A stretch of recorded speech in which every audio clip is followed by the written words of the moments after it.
vocês alguns conceitos interessantes. Então, essa curva trimodal do trauma vocês conhecem bem, né?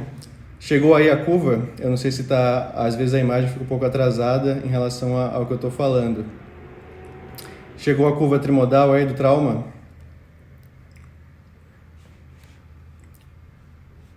O pessoal que está acompanhando aí, manda nos comentários.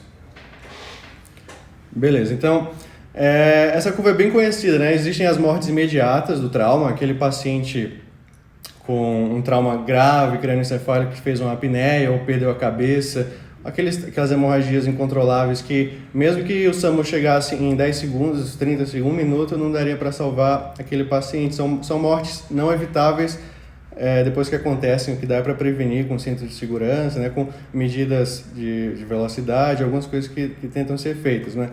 Então, aqui a gente vai tentar focar nessas mortes precoces, essas mortes que acontecem minutos, principalmente horas após o trauma, né?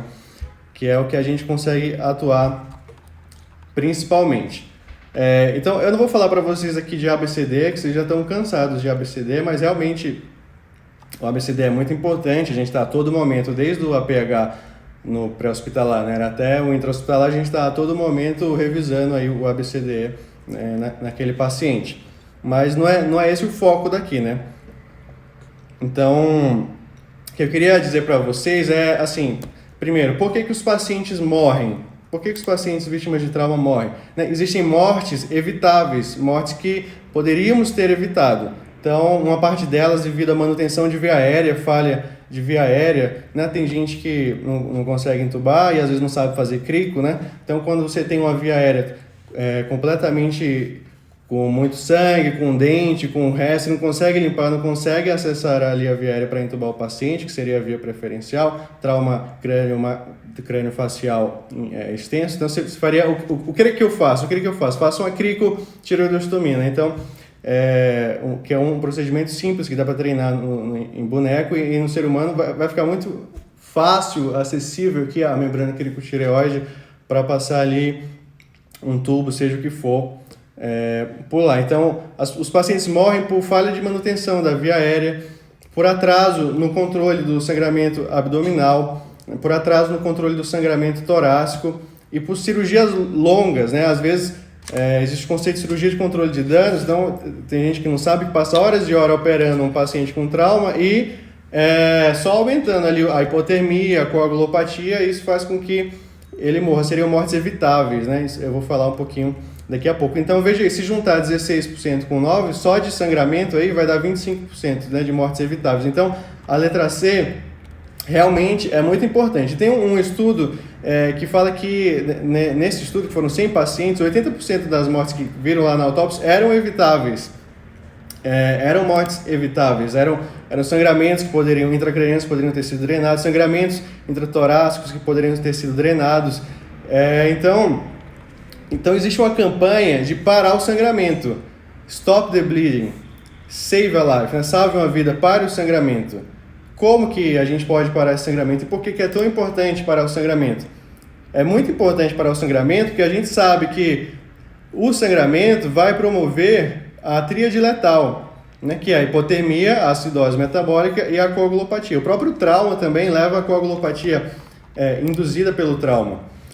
Como eu prometi a vocês, eu ia tecer um comentário sobre APH. Vou desativar os comentários, beleza. Um comentário sobre APH. Eu tinha prometido falar um pouquinho de APH, então eu vou falar só o seguinte. Em relação ao APH, que é o atendimento pré-hospitalar, né? Só fazendo um parêntese aqui rapidamente, vou fazer esse parêntese do atendimento pré-hospitalar. Basicamente, o atendimento pré-hospitalar, o foco inicial é a segurança da cena, a segurança da equipe. De nada adianta salvar o paciente e acontecer uma tragédia como essa. Então a segurança no pré-hospitalar está em primeiro lugar. No intra-hospitalar também, mas sobretudo no pré-hospitalar. O que a gente vai ver? Vai examinar a cena, ver qual foi o mecanismo de trauma, porque vamos supor, você chegou lá na cena, tem 3 mortos na cena, 3 baleados. Você já vai lá atendê-los? Vamos supor aqui uma situação esdrúxula, que tem um atirador escondido. Tem um atirador escondido a 300 metros. Não adianta a equipe lá atender essas pessoas que morreram se esse atirador, o assassino, está lá escondido, então você tem que chamar a polícia. Por isso que é importante ver por que as pessoas morreram ali na cena. Ou será que foi um choque elétrico, tem um monte de fiação solta? O que você vai fazer? Vai morrer eletrocutado também? Não, vai ligar para a companhia de energia para desligar a energia naquele local. Então, a segurança da cena, o mecanismo que levou aqueles pacientes a morrer é muito importante. Além disso, os EPIs e a sinalização da via. A sinalização da via é feita com base na velocidade da via. Se é uma via que é a 100 km por hora, você tem que dar 100 passos de distância lá da cena para deixar ir colocando cones para deixar essa via bem sinalizada. Tudo bem? Então, isso é importante. Segurança da cena, exame da cena, mecanismo de sinalização e depois de tudo isso, você chega e faz o ABCDE, que vocês bem conhecem como que é o ABCDE. Então, parar o sangramento é muito importante. E no pré-hospitalar, a gente pode atuar na parada do sangramento, por exemplo, através de um tourniquet, que a última edição fala que pode usar um tourniquet na tentativa de controlar esse sangramento. Existem outras medidas intra-hospitalares para controlar o sangramento, para parar o sangramento, como o trauma team, que eu vou falar, aquela equipe de trauma que vai atender simultaneamente, vários médicos atendendo simultaneamente aquele paciente, o PTM, famoso PTM, protocolo de transfusão maciça, tratamento da coagulopatia, o soft pack, controle de danos, o presto, alguns conceitos importantes. O fato é que a cada 3 minutos ali, na primeira hora e meia, a cada 3 minutos que você atrasa no tratamento definitivo do sangramento, há um incremento de 1% da mortalidade nos primeiros 90 minutos. Então é importante detectar onde está sangrando e, caso seja indicado, levar precocemente o paciente para uma cirurgia de controle de danos, né? Quando a gente vê um paciente chocado, agora no ambiente hospitalar, vamos focar aqui no ambiente hospitalar, o paciente chegou para a gente chocado, a gente, em primeiro lugar e até o 10º lugar, vai pensar que realmente foi por perda de sangue, seja para o tórax, para a barriga ou para o meio externo, né? Ou para a pelve, ossos longos, não intracraniano, né? Então, em primeiro lugar vai ser o choque hemorrágico, a perda de sangue é o primeiro lugar. Mas a gente não pode esquecer que existem outras causas que esse paciente que você está atendendo pode estar chocado. Pode ter sido perda de sangue, provavelmente foi, mas pode ser, por exemplo, um pneumotórax, um tamponamento cardíaco, um trauma raquimedular levando a um choque distributivo neurogênico, uma contusão, um trauma torácico levando a uma contusão miocárdica, um choque cardiogênico. Então, existe tudo isso. E uma coisa muito importante, frisada na última edição do ATLS, que a gente já faz, por exemplo, no nosso das clínicas, já é feito há algum tempo, é o atendimento baseado em trauma team. Aquela equipe de médicos, onde vai ter um médico, presta atenção aqui, vai ter um médico. Como é que é o trauma team? Vai ter um médico na cabeça do paciente, vai ter um médico, ou seja, vai ter um médico na cabeça do paciente para a letra A, para fazer o controle cervical, para abrir a via aérea, para entubar se necessário, vai ter um médico só para isso, vai ter um médico na letra B para avaliar a ausculta pulmonar e ver se já não precisa drenar já naquele momento, um outro médico para pegar acesso venoso e na hora que pega a veia já colhe o sangue, já manda para exame, então já vai ter esse médico que também vai ter, já chama o interno do 5º e 6º ano para passar uma sonda, para passar a sonda nasogástrica, a sonda vesical, é o famoso dedos e tubos em todos os orifícios, aquele famoso jargão do trauma. Então vai ter um outro médico para ajudar a virar, para palpar a coluna, para fazer o toque retal. Vai ter um médico comandando tudo isso, cronometrando o tempo e comandando toda a equipe para ficar uma coisa organizada. Vai ter enfermeira lá também para ajudar. Então o trauma team é muito importante, é um conceito relativamente novo que já vem sendo aplicado há algum tempo. E essa questão que eu vim falar aqui, que eu prometi falar a vocês da ressuscitação de controle de danos, basicamente é um livro que tem 19 capítulos que eu vou resumir aqui para vocês, porque isso é muito importante, ficar em prova, isso faz a diferença na vida do doente. E o que é isso daí? Nada mais é do que estratégias, são estratégias para o quê? Para o seu paciente morrer menos. Então existem coisas que você pode fazer para o seu paciente morrer menos. Então eu vou ativar aqui os comentários, ver se tem alguma coisa que vocês queiram falar em relação ao som, ao vídeo. Então vou ativar aqui temporariamente os comentários. Mas o que é a ressuscitação de controle de danos? São medidas que você vai adotar para que o seu paciente não morra, para que ele morra menos. E quais são essas estratégias? Então fala aí, quais são essas estratégias? Basicamente, são 3. Anota isso daqui porque é muito importante. Anota aí essas 3 Estratégias. Vou desativar aqui para melhorar. Então, essas 3 estratégias aí, que na verdade são grupos de estratégias, né? Estratégias para o seu paciente morrer menos. Que paciente? Paciente traumatizado com sangramento grave. Então, anota aí. Hipotensão permissiva. Ah, vai deixar ele hipotenso? Em algumas situações, sim. Em algumas situações é preferível deixar ele com a sistólica de 90 do que 12/8, do que 14/9. Em algumas situações vai ser melhor sim deixar ele hipotenso. Vou dizer quais são. Ponto número 2. Ressuscitação hemostática, PTM. O que é PTM? Isso cai em prova? Cai, eu vou mostrar até uma questão aí que caiu. O que é PTM? É um negócio que muda a mortalidade. Vocês decoram tanto, um monte de remédio. Ah, quais os remédios que diminuem mortalidade na insuficiência cardíaca? O que o beta-bloqueador faz? O tanto de coisa clínico, tem coisa na cirurgia que diminui mortalidade. Então anota aí, ressuscitação hemostática, PTM, protocolo de transfusão maciça. Protocolo de transfusão maciça. Eu vou falar para vocês como é que é isso. E outra coisa, ponto número 3, cirurgia de controle de danos. São todas essas aí estratégias para que o seu paciente morra menos. Então, é muito importante isso daí. Então, como é que é a hipotensão permissiva? Como é que é isso? Você vai deixar a sistólica do seu paciente entre 80 e 90. Mas que paciente é esse? É o paciente que tem um trauma penetrante, que não tem trauma de crânio, porque é melhor preservar o cérebro, né? Se for gestante, trauma de crânio, é melhor preservar o bebê também e o cérebro, né? Então, desde que seja penetrante e não tenha TCE, você pode deixar essa história de 80 a 90. Como é que é isso? Imagine que o coração é a torneira. Se abriu a torneira, o coração está lá bombeando a água, bombeando o sangue. E o ser humano é a mangueira. Imagine que o ser humano é a mangueira. E alguém deu uma facada na mangueira. E a torneira está lá bombeando o sangue.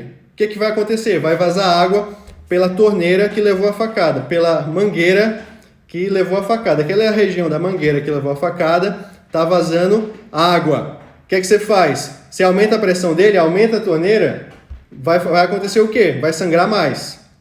Então você meio que diminui ali a torneira, permite uma pressão menor na mangueira, no ser humano, no corpo humano, para que o sangramento seja menor.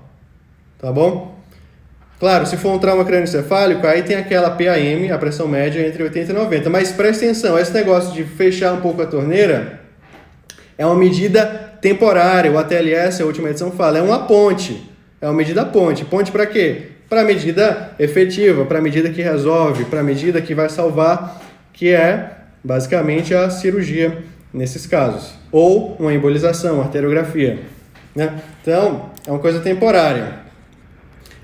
Então, veja bem, uma outra coisa que dá para fazer é o Transamin, certo? Transamin. O que você faz? O que é o Transamin? É um antifibrinolítico. Então, para quem você vai fazer o Transamin? Olha só, diminuiu mortalidade, o Transamin diminuiu mortalidade. Qual é o estudo do Transamin? É o CRASH-2, estudo CRASH-2. O Transamin, nível de evidência 1A, ele diminuiu mortalidade. Então, tem um remedinho que pode diminuir mortalidade no trauma. Que remedinho é esse? É o Transamin. Nível de evidência 1A. Para quem? Para aquele paciente que está taquicárdico ou hipotenso, né? Frequência maior que 110, ou sistólica menor que 90, desde que, esse estudo mostrou que desde que seja usado nas primeiras 3 horas do trauma. Foi um estudo com 20 mil pacientes, 10 mil de cada lado, um grupo usou, outro grupo não usou, e viram que se utilizado, você faz 1 grama de Transamin em 10 minutos nas primeiras 3 horas do trauma, se for na primeira hora, melhor ainda, diminui mais ainda a mortalidade, mas se for nas primeiras 3 horas, ótimo, já vai diminuir a mortalidade. E faz mais 1 grama ao longo das 8 horas seguintes. Ou seja, se o paciente chegar já com 5 horas de trauma, não vai fazer. Mas se ele chegou, o trauma foi a meia hora, foi a 1 hora, beleza, você faz, porque você vai fazer nas primeiras 3 horas do trauma. Tudo bem? E esse negócio aí de transfusão maciça que a gente estava falando.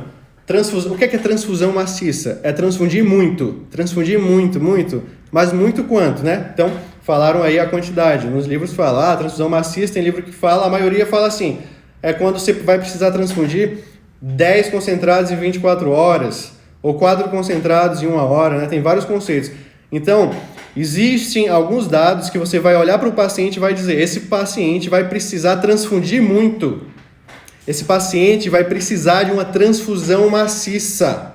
Que paciente é esse que vai precisar transfundir muito? Porque se ele vai precisar transfundir muito, se for esperar a demora natural do banco de sangue, da tipagem, contratipagem e tudo mais, vai levar horas. Então, esses pacientes precisam transfundir muito e precisam transfundir agora. Então, esse protocolo de transfusão maciça, ele é um combinado ali de toda a gestão hospitalar, da sala de trauma com o banco de sangue, certo? Isso não pode demorar.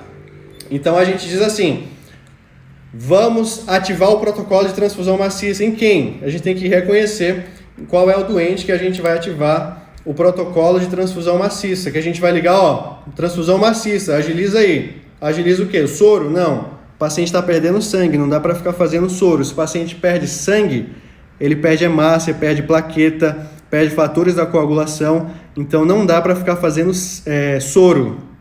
Ele perde sangue, você faz sangue, tá bom? Você faz no máximo 1 litro de cristalóide aquecido inicialmente, né? Antigamente fazia 2, antigamente fazia mais. Agora você reduz o cristalóide e faz sangue precoce. Que doente é esse que vai precisar de muito sangue, transfusão maciça? Então você pode reconhecer esse doente de diversas formas, tudo bem? Por exemplo, uma coisa que é cobrada é o score ABC, o ABC score. Esse ABC score são 4 critérios, se ele tiver 2, já vale. Vai com 80% de sensibilidade e especificidade aproximadamente, esse paciente vai precisar do protocolo de transfusão maciça. Isso vai diminuir mortalidade. É uma das coisas que vai fazer o seu paciente morrer menos.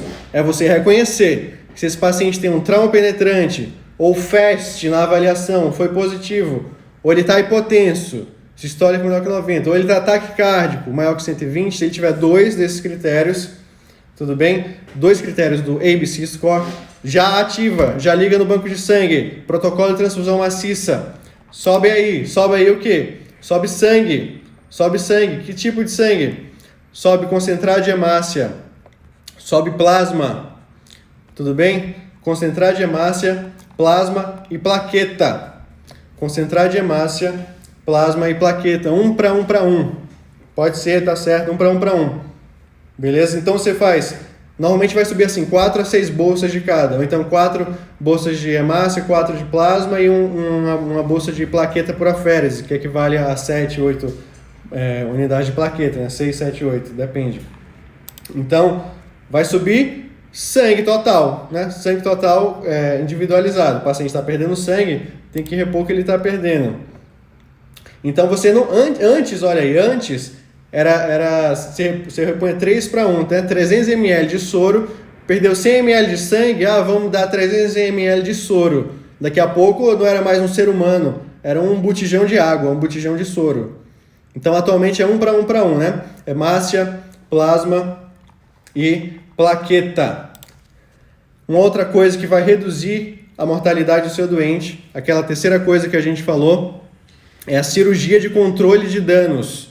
Cirurgia de controle de danos. Seu doente vai morrer menos. E como é que é isso? Como é que é essa cirurgia de controle de danos? Se perguntarem para você, quais são as 3 fases? Já ouviram falar disso aí? Quais são as 3 fases da cirurgia de controle de danos? Que é a terceira estratégia que a gente comentou. Então, são 3 fases. A fase 1, você falou, vamos levar esse doente para o centro cirúrgico. Mas eu não vou ficar com ele 10 horas aqui, eu não vou fazer uma GDP, eu não vou fazer uma anastomose. O que você vai fazer? Vai parar o sangramento, stop the bleeding, parar o sangramento, tirar o baço se ele tiver muito multilacerado, um trauma avançado de baço. Você vai fazer, se ele tiver trauma de pelve, vai fazer o tamponamento pélvico, fazer uma incisão infraumbilical, extraperitoneal e entuchar um monte de compressa lá para parar o sangramento venoso, para parar o sangramento ósseo do trauma pélvico, certo? Vai entuchar de gás aquela região pré-peritoneal. Aqui, por exemplo, se tiver uma alça furada, tem uma alça furada, eu vou sair costurando, vou tirar e vou sair fazendo anastomoses com um paciente que está hipotérmico, coagulopata, acidótico, é basicamente enterrá-lo de vez. Você precisa salvar esse paciente, você não pode demorar com ele na mesa de cirurgia. Então, se tem esse segmento aí furado, você resseca, grampeia de um lado e de outro, tira fora e deixa lá, nem reconstrói. É a fase 1. Essa é a fase 1. O que mais que pode ser feito na fase 1? Vai perder 1 hora fechando a parede abdominal? Esse paciente vai fazer edema de alça, síndrome compartimental? Não vai fechar a parede. Paciente grave, cirurgia de controle de danos, você não vai perder tempo. Vai fazer um curativo a vácuo, vai deixar ele em peritoneostomia e vai mandar para a UTI, para que ele continue a sua ressuscitação hemostática, o seu tratamento intensivo. Então não vai fazer cirurgia longa, é cirurgia rápida, cirurgia curta. Tudo bem? É um trauma pancreático do adenal grave, precisa de uma GDP, não vai fazer GDP não, cateteriza o ducto pancreático, cateteriza a via biliar, coloca esses catéteres para fora, não vai fazer cirurgia grande não. Você não é herói não. O maior ato de heroísmo que você pode fazer aqui é a cirurgia de controle de danos, uma cirurgia rápida. Tudo bem? E como é que é a fase 2 e a fase 3? A fase 1 é essa cirurgia rápida, para controlar o sangramento e a contaminação grosseira. A fase 2 manda para a UTI para reanimar. E a fase 3 é depois que o paciente estiver mais estável, você vai depois de 24, 48 horas, 72, quando ele estiver mais estável, aí sim você vai lá e vai reconstruir o que precisa reconstruir. Vai fazer a anastomose que precisar, com o paciente, aí vai ser outro doente, outras condições, né? Vai ser condição melhor. Isso que você vai fazer, se você fizer direitinho, você vai aumentar a sobrevida de 30% para 50%. Vai ter um incremento na sobrevida. Então, já falei aqui várias medidas que vão reduzir a mortalidade, né? Estamos chegando... eu tinha prometido uma outra coisa. Deixa eu ativar os comentários aqui. Eu tinha prometido uma outra coisa que foi o que mudou no ATLS, mas aí ia ser mais 20 minutos. Então, vai ficar para uma próxima. Então, eu vou finalizar aqui, fazer uma questão. Uma questão que já caiu, Eu vou desligar os comentários aqui para vocês conseguirem ler. Então, mulher de 39 anos, vítima de atropelamento por ônibus. Na cena, estava assim, Glasgow 12, frequência 135, 10 por 6 de pressão. Chegou no pronto-socorro depois de 30 minutos. Será que foi... Por que será que ele falou que essa paciente chegou depois de 30 minutos e não depois de 5 horas, hein?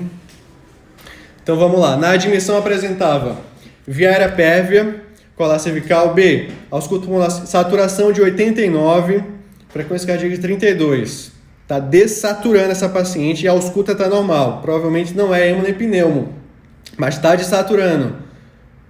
Letra C, está chocada, 8x4, 150 de frequência e uma perfusão periférica de 5 segundos. Fez o FAST já na letra C para ver sangramento, janela subchifóide, espaço de hepatorenal, esplenorenal, pelve. Fez o FAST negativo, não tinha sangramento abdominal. Fez o toque retal, estava normal. A pelve estava instável. Olha só, tem alguns dados aqui que chamam a atenção. Está chocada, está desaturando, a pelve está instável. Já recebeu 2,5 litros de soro. Beleza, e não melhorou nada. O que está acontecendo aqui? Baseado na aula, já está vindo alguma coisa na sua mente? O que você pode fazer por esse doente? Espero que sim. Espero que pelo menos umas 4 coisas já tenham vindo na sua mente aqui para você fazer por esse doente. Glasgow de 7. Pupilas isofoto, fratura fechada de fêmur imobilizado. Olha aí a questão. Cite 4 condutas apropriadas em relação ao manejo dessa paciente. Basta ver o que é que está errado, o que é que está estranho, o que você pode fazer por ela, vão ser suas condutas. Então, baseado na aula, o que é que você pode fazer? Deixa eu ligar aqui. Liguei os comentários, alguém escreve aí alguma coisa. Ó. São 4 coisas que você tem que fazer. O que vem à sua mente quando vem um quadro desse aí? Paciente chocada, taquicárdica, hipotência, chegou com meia hora do trauma. Alguém escreve alguma coisa aí? IOT, beleza. TOT, tubo, beleza, tubo. Astronexâmico, transamin, beleza. IOT, astronexâmico, damage control. PTM, hemocomponentes. Já fez 2 litros de soro, não adiantou nada, agora tem que fazer sangue, né? Repor a volemia. IOT, PTM, transamin, fixação da pelve. Beleza, gabaritaram, vamos ver. Olha aí, meio ponto para cada resposta certa. Eu vou desligar aqui para vocês conseguirem. Então, ó, intubação, já, certo. Transamin, certo. Tem indicação pelo Crash 2. Você podia subir um pouquinho a PAM, que ele supôs que essa paciente tem trauma de crânio, está rebaixado por um possível trauma de crânio. Então você podia, não faria hipotensão permissiva aqui, né? Deixaria a PAM entre 80 e 90. Tudo bem? Essa paciente não poderia tolerar hipotensão permissiva. Então Transamin chegou meia hora do trauma. Tubo, poderia subir a PAM com vasopressor. Iniciar protocolo de transfusão maciça. Protocolo de transfusão maciça. Ativar o protocolo de transfusão maciça. Alguém falou hemotransfusão. Transfusão de hemoderivados. Tá certo, tá certo. Mas não é o protocolo de transfusão maciça. Se colocasse hemotransfusão, pontuava menos. Pontuava 0,25. Protocolo de transfusão maciça, pontuava o máximo. E a fixação da pelve, que alguém falou aí também. Então, com isso daí você já gabaritava essa questão. Isso daí cai, vai cair de novo? Cai e vai cair de novo. Beleza? Se vocês gostaram, por favor, compartilhem essa live. Estamos finalizando, né? Já passou aqui de 20 minutos. Eu prometi as mudanças na TLS, mas seriam mais 20 minutos, vai ficar para uma próxima. Agradeço aí a participação de todos. Quem gostou, deixa seu comentário lá depois, compartilha com os amigos. Então é isso, se tiverem alguma dúvida também, não esquece de salvar. Vamos ver se a gente vai salvar, vamos analisar isso daí. E beleza, então valeu, boa noite, fiquem com Deus, até a próxima.